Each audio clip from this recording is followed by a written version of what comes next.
Okay, we'll get started in just a minute here. We have a few people trickling in, so I'm just going to give folks another minute before we get started.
Okay, let's go ahead and get started. Welcome and good evening. My name is Meredith Judy, and I'm the Community Affairs Manager for Virginia Passenger Rail Authority. Tonight, we are co-hosting our meeting with Franconia District Supervisor Rodney Lusk to inform Windsor Estates and Loisdale Estates residents about upcoming rail projects adjacent to your neighborhoods. Our speakers tonight include Supervisor Rodney Lusk, Stephen Barna, the VPRA Project Director, and Jason Bortz with Virginia Railway Express. Jason will share with us the work that VRE is doing at the Franconia-Springfield station concurrent with VPRA's work. Our primary goal tonight is to establish a working relationship with you that we can maintain throughout the length of our projects, both the design and construction phases. We will share a brief overview of VPRA and VRE's projects and do the best we can to answer your questions. As you will see, we are still very early in our work, so there remain a lot of unknowns. Any question we cannot answer today, we will provide a timeline for future answers. We appreciate you being here tonight. Please note that we're recording this webinar so that we can share on our website after the meeting. Before we begin, Supervisor Lusk would like to share a few words of welcome. Supervisor Lusk. Okay, thank you very much, Meredith, and I want to say thank you to all of you for being a part of this webinar discussion this evening.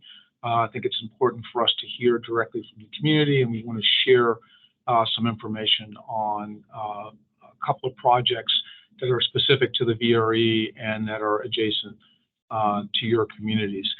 So let me start by saying I've had the opportunity to, talk with the VRA staff conceptually about this project, and just last month we had an opportunity to meet at the VRA station in Franconia-Springfield and to do a little bit of a site walk, and I think that was really helpful for me to kind of get a better understanding of maybe some of the potential impacts to the community.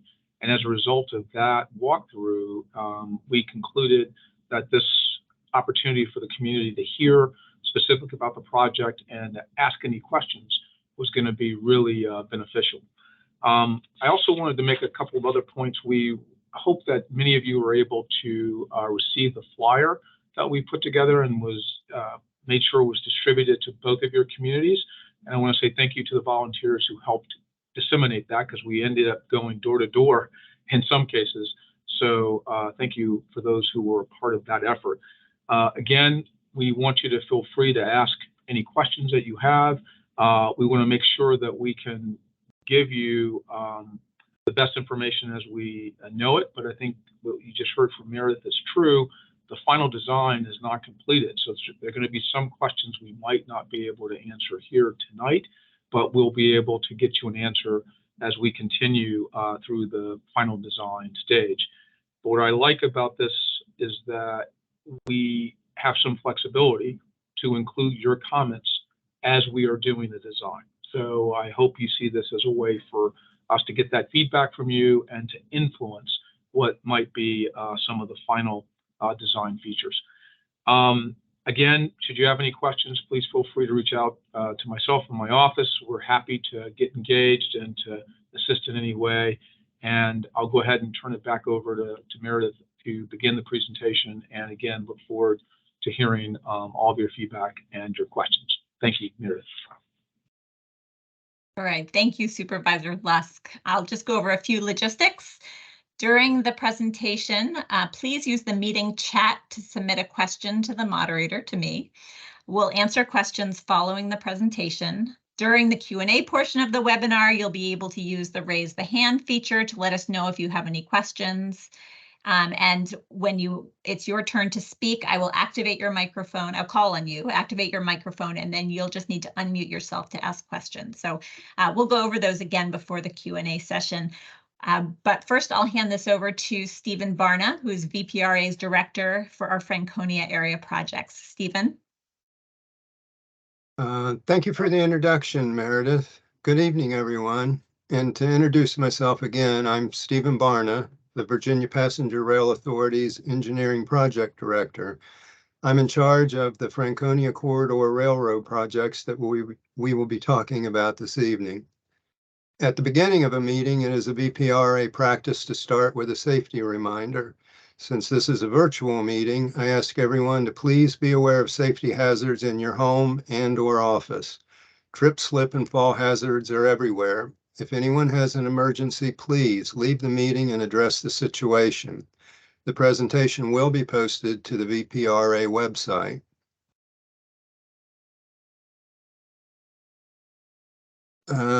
Okay, many of you may be hearing about the Virginia Passenger Rail Authority, also known as VPRA, for the first time this evening.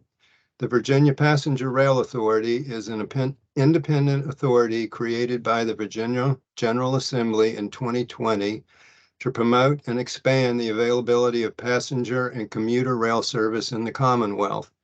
To that end, VPRA's projects will expand the availability and improve passenger rail service throughout Virginia. This program is known as TRV, Transforming Rail in Virginia.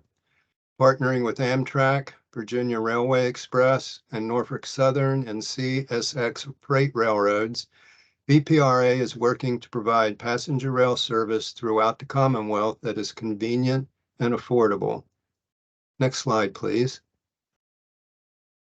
This slide may be a little busy, but it shows the breadth of the TRV projects throughout the Commonwealth. On the right, you can see the Washington, D.C. to Richmond Rail Corridor projects. The I-495 Beltway is at the top of the map, and I-95 is just to the left of the rail line. Phase 1 projects are currently in the early design to nearing construction stage, and Phase 2 projects are in the study or nearing design stage. On the left bottom is a map showing future railroad corridor improvements VPRA will be undertaking. Next slide. This slide shows the two projects that we are talking about this evening, the Franconia-Springfield Bypass and the Franconia to Lorton third track. To orient ourselves, the Beltway is at the top of the map and the rail lines turn south to the Franconia-Springfield VRE station. Just south of the station is the Bypass project, an approximately 1 mile long bridge structure which will bring the passenger rail track up and over the two existing CSX mainline tracks. It runs from the west side to the east side. From the end of the Bypass bridge, the Franconia to Lorton third track project will construct approximately 6 miles of new track adjacent to the CSX mainline tracks, past the Lorton and Auto Train stations. The Bypass bridge and third track will be dedicated to passenger trains only. All construction will be within the existing CSX right-of-way with minimal additional property required. Next slide. This is an aerial view of the new third track alignment beginning at the I-495 Beltway and progressing south to past the Lorton stations. The Beltway is at the top of the map, and the yellow rail corridor runs north and south parallel to Interstate 95 to the left of the tracks. Next slide. This slide shows views looking south from the pedestrian bridge that crosses over the CSX mainline tracks from the VRE station platform on the left of the tracks to the metro station on the right of the tracks. The picture on the left shows the existing conditions today with the two CSX mainline tracks. The picture on the right shows a rendering of certain station improvements that VRE will be constructing in conjunction with the VPRA rail improvements. You can see the location of the new track to the left of the new platform extension and pedestrian access tunnel that VRE will be constructing as part of its improvements. And VRE will have more on the station improvements later in the presentation. Next slide. There are 4 locations of railroad bridge improvements the VPRA will be constructing for the third track. There will be new bridges at 2 stream crossings, Accotink and Pohit Creeks. Of greater interest to South Fairfax County residents will be the new bridges at Newington Road. Newington Road has one of the few remaining single-lane bridge underpasses. In the picture on the left, you see the existing single lane. On the right, you can see a rendering of the 2 new railroad bridges that VPRA will be constructing. The new bridges will take the existing 20-foot opening and create a new 84-foot opening that will be able to accommodate up to 4 lanes in a future VDOT project.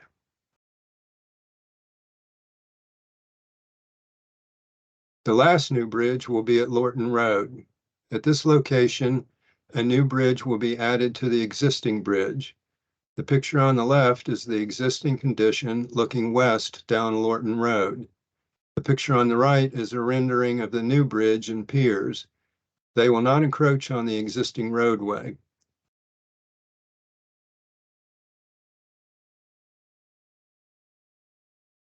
This slide provides an aerial location of the Franconia-Springfield Bypass with an insert rendering of the bridge structure that will be constructed. The bypass will eliminate one of the main bottlenecks in the rail corridor. To the north of the Franconia-Springfield station, the passenger station platforms are located on the west side of the tracks. To the south of the Franconia-Springfield station, the passenger station platforms are located on the east side of the tracks. The bypass will allow passenger trains to cross the CSX mainline tracks without being delayed by freight trains.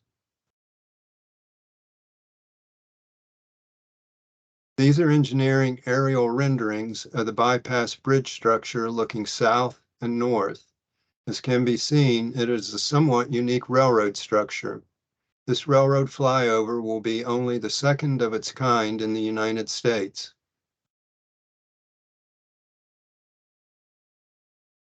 What are the benefits of these projects, and indeed the Transforming Rail in Virginia program?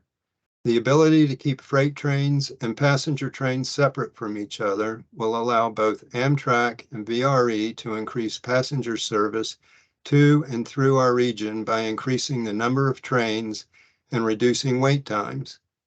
Not having freight trains and passenger trains sharing the same tracks will improve the reliability of service and the ability to better connect passengers to bus and metro rail service. VPRA has many partners in the TRV program for both funding and coordination of other agency projects.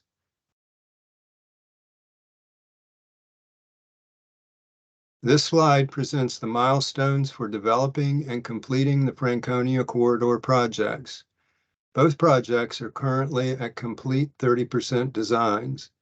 We are progressing to the 60% design phase, anticipated to be completed early next year, with 100% design completed by the beginning of 2025 and construction starting early 2025. Several early works packages are anticipated to allow completion of geotechnical investigations. That will provide the information required to complete foundation designs. As the designs progress, we will have better defined schedules and access locations for construction. The status of the projects and next steps. As noted in the previous slide, the third track project is currently advancing the design to 60%. VPRA determined that a construction manager, general contractor, or CMGC delivery method will be best for the bypass project. That procurement is underway. We anticipate having the contractor on board this fall. As the designs get closer to completion, both project schedules will be better defined in the spring of 2024.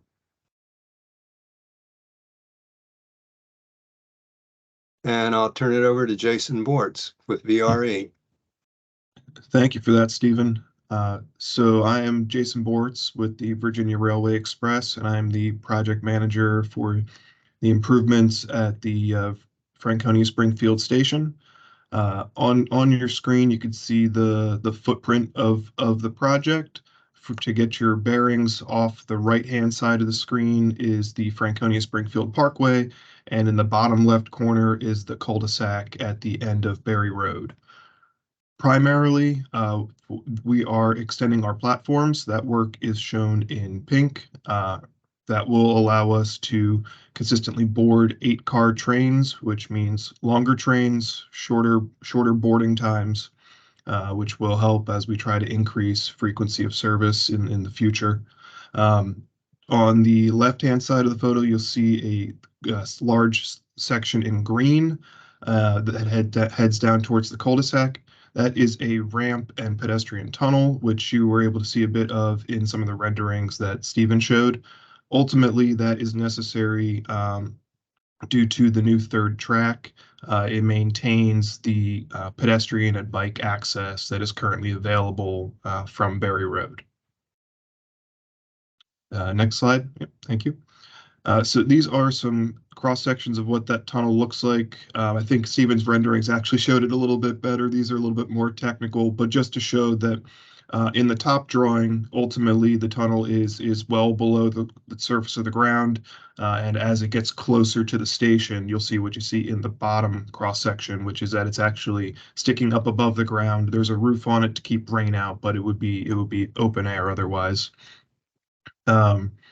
Ultimately, that is there to maintain that access to Berry Road. The design for that is we're working towards 30% package, anticipating that in the next few months, and currently targeting construction in the 2024 to 26 timeframe. Really, we need, because of the nature of the work, we're working closely with Stephen to make sure that our construction schedules are working in tandem, since we'll be occupying a lot of the same footprint.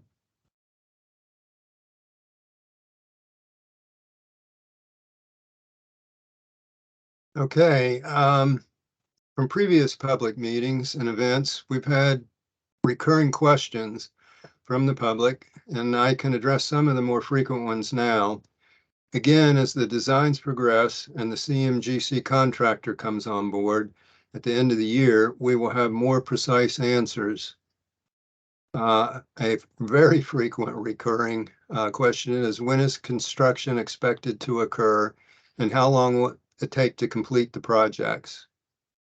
We anticipate beginning construction in early 2025. Both projects will take approximately 30 months to finish, making completion mid-year 2027. Where will the construction access be located in the project corridor? As the designs progress, possible access locations will be determined with the help of the contractors. These locations will be determined near or shortly after 60% design. How will these projects be coordinated with the VRE station projects? As Jason said, VPRA, VRE, and CSX hold regularly scheduled meetings to coordinate designs and future construction schedules. Will there be increased noise or vibration levels at nearby residences? The studies at the 30% design show no increase in noise or vibration levels. An additional vibration study will be performed after the 60% design, when foundations are better determined what type they're going to be, as they play a big part in how vibration can be transmitted into the ground. Will these projects have an impact on the environment?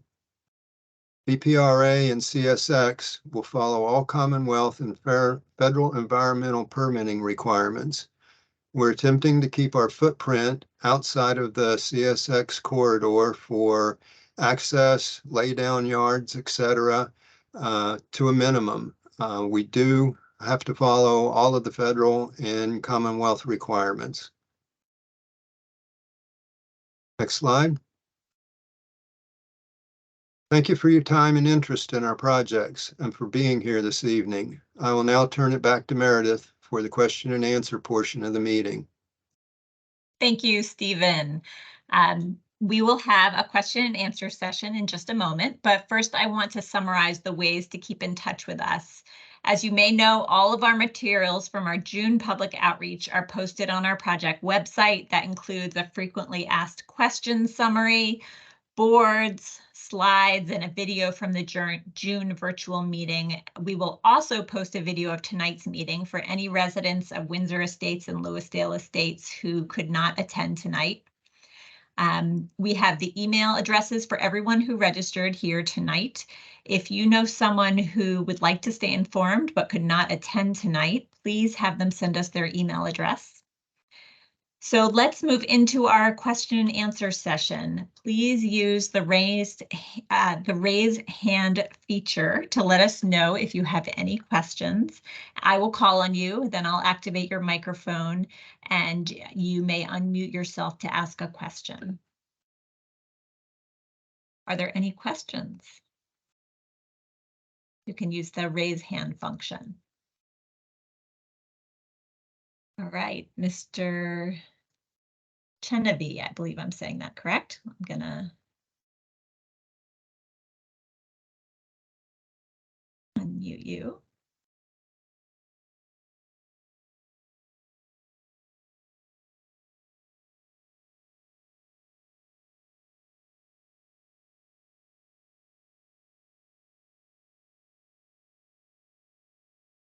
Sorry.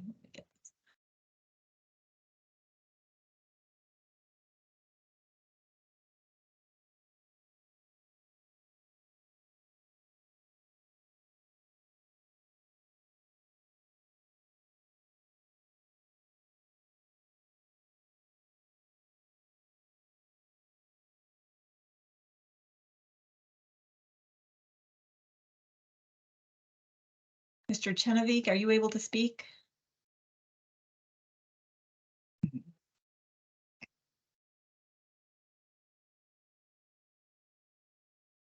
Naomi, are you able to unmute someone to speak here? It doesn't appear that I have that permission. Mm-hmm. Are you having the same issue? Let's see, I'm trying to unmute.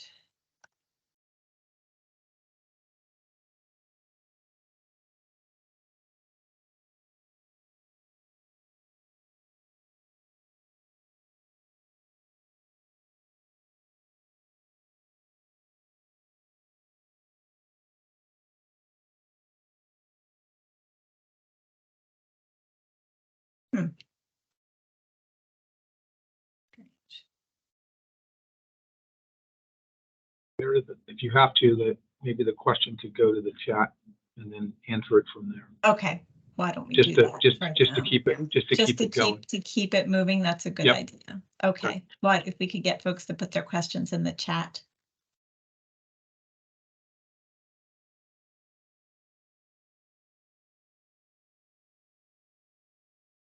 No, I saw some hands raised. Yeah, Meredith, I think it actually let me, I'm not sure why it would let me and not you, but activate Mr. Chenevy's microphone. It does? Yeah, Mr. Chenevy, if you're able on your end, you might need to click the button to actually unmute your mic. It's usually up in the top right corner of the screen.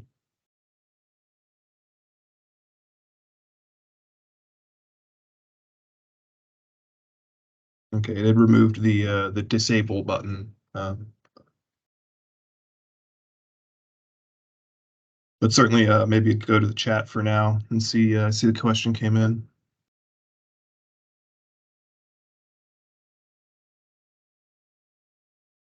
Okay, here we go. This is from Ms. Arial. Will there be alternate road access for Loisdale Estates Darby Lane residents to access the newly built platforms? There is no additional access. The access would be maintained the same. So it would be either from the WMATA through their station, or from the end of the cul-de-sac at the end of Berry Road. So this access would effectively be the same, except instead of walking up kind of an asphalt service road, it would be through a pedestrian underpass. All right, next question. How do you do the vibration testing? Do you actually test at residences? No, it's an analysis, an engineering analysis based on the geology of the area and the project foundation designs. Also on the train loadings, obviously. All right, next question. What is the plan to police the tunnel, to keep homeless out, etc.? Yeah, so there's no specific coverage in that regard as far as police. That's outside of VRE's territory. But as far as we will have lighting, security cameras, things like that, to ensure that there is continuous monitoring of the area. And I'm trying to think if what we did take some measures in the design of it to, I'll say, minimize the likelihood of stumbling upon somebody if someone of an unhoused person were to be there.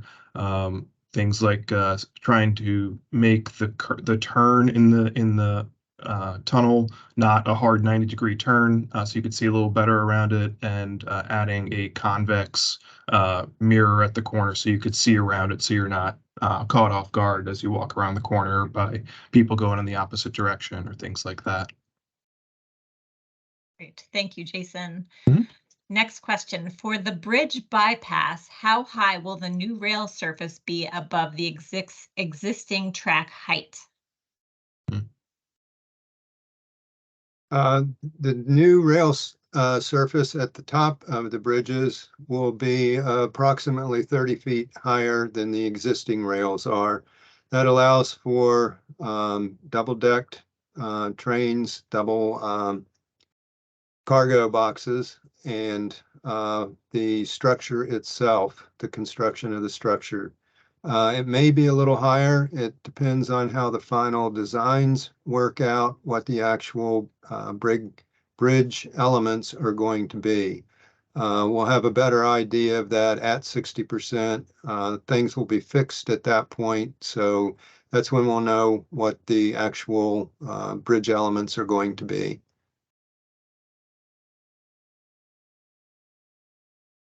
We have a comment about the vibration, a follow-up on the vibration question. It says that my house currently shakes now when some loud and fast trains come by. Perhaps it's a good idea to do the testing, I believe that is, at the residences. I live in Windsor Estates, right on top of the station.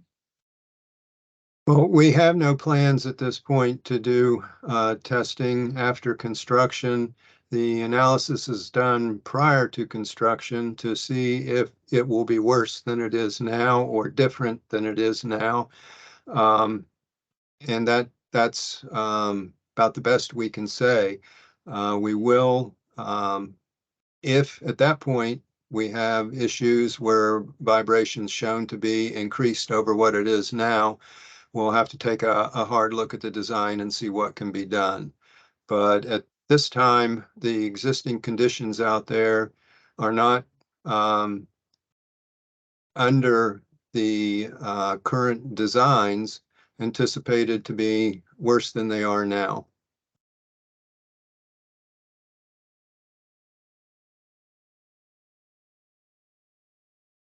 Those are all the questions I see in the chat.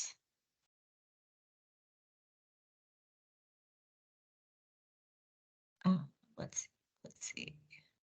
I see some more. 1 minute. Okay, next question. Given the likely use of Berry Road for construction traffic and the lack of a sidewalk on either side of Berry Road, what is the plan for ensuring pedestrian safety for walkers on Berry Road? Well, we will have to get all haul routes permitted through Fairfax County and VDOT.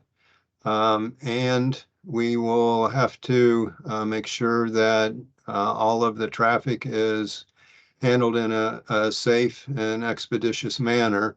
I don't know anything about Fairfax County's possible new sidewalks in the area. I can't speak to that.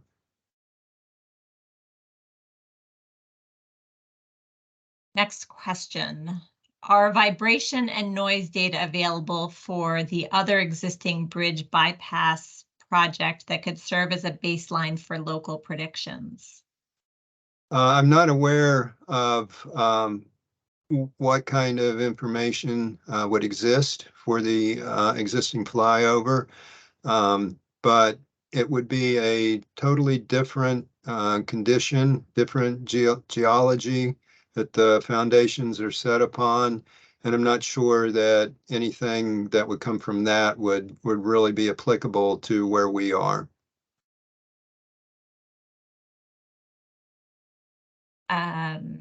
Okay, next question. If the bridge extends 30 feet above the existing track, won't that increase noise to the neighborhoods? The study shows that it won't, that the existing noise level will be no worse than it is now. That's what the studies have shown. I think Naomi also has something to add to that. Hi, sorry, I had not introduced myself at the onset of the meeting. My name is Naomi Klein. I am a planning manager with the Virginia Passenger Rail Authority. And that study in noise and vibration, part of the work that we're doing on this project is that we'll be adding retaining walls. And so those retaining walls are going to be, and the cuts that will be made to the land to build those retaining walls will help to be a barrier to that noise. Thank you, Naomi. Next question. When the station was initially put in 30 years ago, they started construction at 3 in the morning. Can you guarantee that won't happen again? Well, I can speak to the VPRA projects, and no, that can't be guaranteed. We will be doing both our project and VRE's projects on an extremely busy railroad corridor, and that makes it almost definite that work will more than likely have to occur 24 hours and maybe even 7 days a week. It depends on how we can coordinate with CSX and Amtrak to get the work done. Work that doesn't involve actually being adjacent to or over tracks. That work will be performed during daylight hours because that's the most efficient and safe way to construct. But it can't be guaranteed that we won't be working 24 hours, 7 days a week. It's just a necessity for the type of work that we have to do. All right, next question. I have read that freight trains, in order to save money, are longer and carrying more freight per train. So less trains and staff are needed. Is this being taken into consideration? Well, the freight train, sorry, for future, sorry about that. For future, I was scrolling. For future vibration testing, I also back up to the tracks in the Windsor Estates, and my house also shakes currently, and this track will be closer and only carry the freight trains. That's it. The new tracks and the flyover are dedicated exclusively to passenger and commuter rail service. So the only trains on the flyover will be Amtrak and VRE trains, which, as you know, are much smaller in length than a freight train. As far as noise goes for the freight trains, they'll actually be running under the new bridge. And as Naomi said, there will be new retaining walls. So I would anticipate sound would be less, but I don't know. Let's see. There's a question about the amount of construction traffic on Berry Road. Well, Berry Road is going to be essential for the work at the station, but it'll also be a necessity for the bypass. There's very limited access to that 1.5 mile corridor that the bypass is in. You have the Long Branch there running almost parallel to the railroad. So we will have to have access from both the north and the south for that project. See, there's several questions related to the retaining walls. I think Naomi says she has an answer to this. The retaining walls, by their nature, are in the ground. How will they provide any noise buffer? And then a question about, so the studies actually showed that noise would be increased, question mark, since you are now putting in barrier walls, which makes sense. So you're not subject to local noise construction laws is the question. Naomi, did you say you had a response to that? Yeah, just to the retaining walls. So as Stephen mentioned, the bypass structure is going to be 30 feet, and there will be retaining walls that will be essentially, they're not, so just to clarify, these are not sound walls. These are not being installed for the purposes of noise. They're walls that are put up either to, hold the land from erosion or to hold up the structures itself. They have the added benefit of reducing the distance that noise will travel or the severity of that noise. So I just wanted to make sure that I clarified that the walls that I'm talking about, the retaining walls, are not specifically being put in as sound barriers. They just have that added benefit.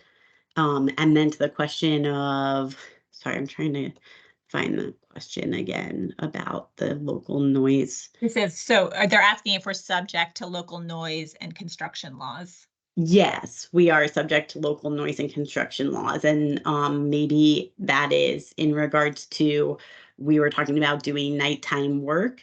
But obviously we will obtain all permits and follow all regulations that are required surrounding nighttime work.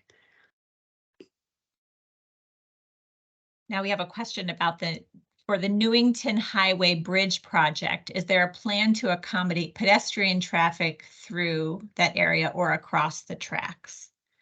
We do have some people online from Fairfax County. I don't know if they want to speak to that. Let me.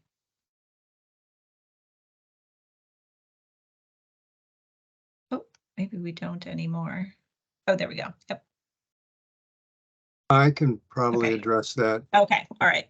I go ahead, Stephen, and then Martha's also on if Fairfax has anything they want to add. The new width of the new bridges, 84 feet, does allow VDOT in the future to construct up to 4 lanes, as well as have pedestrian bikeways of a fair size, 6 to 8 feet, on both sides of the roadway with a buffer between traffic and pedestrian traffic. So that should be in a future plan with VDOT. Hi, everyone. I'm Martha Cole, Fairfax County DOT. I think, Stephen, you covered it. Yes, the plan is that it will accommodate, any future comp plan recommendations as well as pedestrian access as well. Let's see. Let me get to the next question. Oh, okay. Well, somebody's asking if we can make sure someone from Fairfax County is at future meetings. We do have someone here today. That we have a couple people from Fairfax County that are listening in and ready to answer questions if you have any, of course, in addition to Supervisor Lusk and his office staff. Let's see, the next question is, I was told at a previous meeting the third track would carry the freight trains. So you're saying the third track closest to Windsor Estates will only carry passenger trains? That's basically correct. The bypass structure is being constructed to meet freight train requirements, but it's dedicated to passenger and commuter rail service. The only time a freight train would be allowed to go on that would be if there's a major derailment or some other reason that the freight tracks in our area were not able to be used. And that should be extremely rare, if ever, to occur. We are building this, VPRA is, for passenger and commuter rail service, not for CSX. Stephen, I think at Windsor Estates, that's the portion right by the station. So the third track, the new track going in, would actually be the one closest to that development, which that would be the freight track. I think what gets confusing with the new third track is that because of the bypass, it flips sides depending on where you're at. So Right. yeah, I just. So that might get a little confusing depending on where you're talking about along the corridor. Sometimes the third track is on the east side and sometimes it's on the west side. The passenger platforms are not moving. They're getting a little bit longer, but they're not moving. So the two tracks that are currently have platforms along them will continue to have passenger service. The new track that will be built east of the station, away on the side away from WMATA. I know it's kind of I guess southeast. That would be a freight only track. Did you have something you wanted to add? Oh, go ahead, Stephen. And I think Yeah, Naomi has something too. Again, there will be retaining walls on that east side. So it should alleviate some of the sound issues. And just to clarify, back to Jason's point about the third track. So to recap for some people who I know may have come in late to the meeting, there are two projects that VPRA is undertaking. And one is a third track project where we are building a third track next to two existing tracks.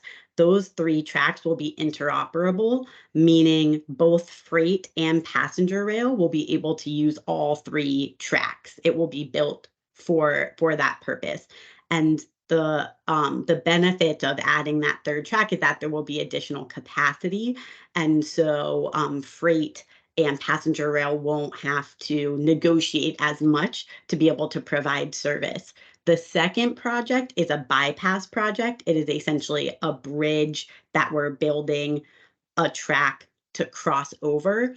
And the reason is because when the VRE trains are traveling, which side of the platform the station, or which side of the track the station is on, switches. And so what happens is, for the trains to be able to serve those stations, they have to cross over all of the tracks in between one station and the next station. And so that bypass structure, that bridge, that will only be used by passenger cars. But the third track itself, which is a different project from the bypass, all three of those tracks are interoperable. So when we talk about only being able to be used by passenger trains, we're talking only about the bypass structure.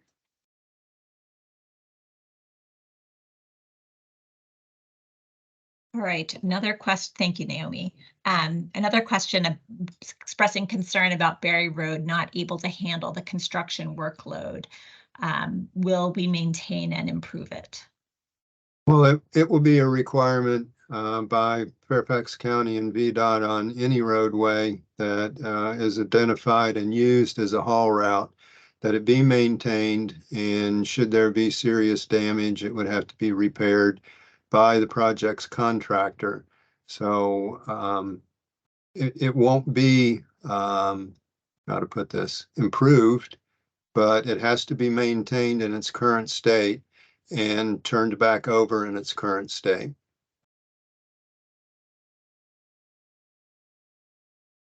All right, Aaron, I saw you have a note in the chat. Did you want to say anything related to the sidewalk questions? Aaron Campbell is the aide for Supervisor Lusk. No, I think that I put it in the chat. Just Okay. that I'll investigate with our active transportation staff and see if this project can be included on our unfunded project list. Okay. Thank you. A question about when the public may be able to see diagrams of the retaining walls, where they will be and how they will look. Well, that would be determined at the 60% design. That would be when we lock down the locations and the types of walls, and that would be sometime early next year. Question about, is there a way the public can see the sound studies? It doesn't seem possible that you can add a rail closer to homes and not increase the sound and vibration. I'm not an engineer, but just doesn't make sense. Who did the study? I know Naomi, you would take, oh, go ahead, Stephen.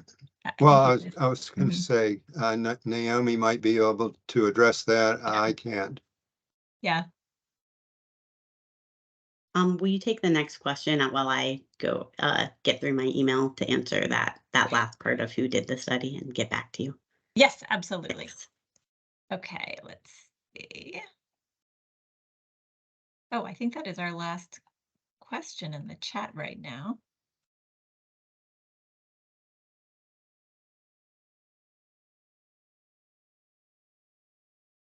We'll just give you a second, Naomi, to pull that up, no pressure.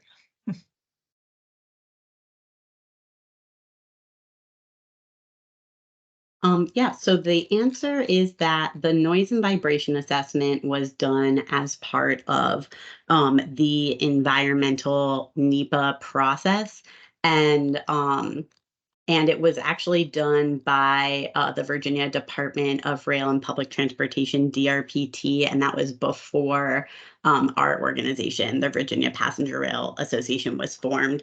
For those who joined late, we are a new authority that was created in 2020, and we took over many of these capital infrastructure projects from DRPT. Can the study be shared? I don't see why not. I don't know if it is already posted on our website, but I think, as Meredith said, we have the emails of everybody. And so what I just need to do, because like I said, we did not do the study, is just confirm that this is something that we can publicly share. But I'm pretty sure the answer is yes, that we can. I don't see why we couldn't if it was part of our We can NEPA. follow up with you, Mr. Coder, specifically on that request. Yeah, absolutely. But I think the answer is, Naomi, that the studies showed that the sound was not going to increase. Yeah, and my understanding was that it was not going to increase above what the federal threshold is that requires mitigation, which I believe is 66 decibels. So I off the top of my head, to be fully transparent, the study is I haven't read it from cover to cover, but I don't know if it says there will be no increase, or if it says that the increase is below the threshold requiring mitigation. I can say 66 decibels is described as the sound level of an air conditioner or a conversation. So it has to be kept below that level. Yes, correct. All right. Okay. All right. Oh, look. Okay, we have one other comment and question. Berry Road really needs to be reviewed because there is no way it will be able to handle that construction traffic. School buses cause problems. What are hundreds of cement trucks going to do? Well, Thank you. those are questions that we will be working closely, both our contractors for the VPRA projects and VRE's project. The contractors will be working closely with Fairfax County and VDOT. And again, they have to maintain the roadways, keep them in good working condition. But as for improving or making betterments, that's not part of what we're required to do.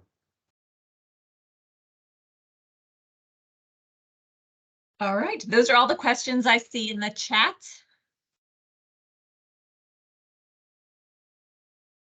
So before we wrap up, do you have any questions or any final words, Supervisor Lusk?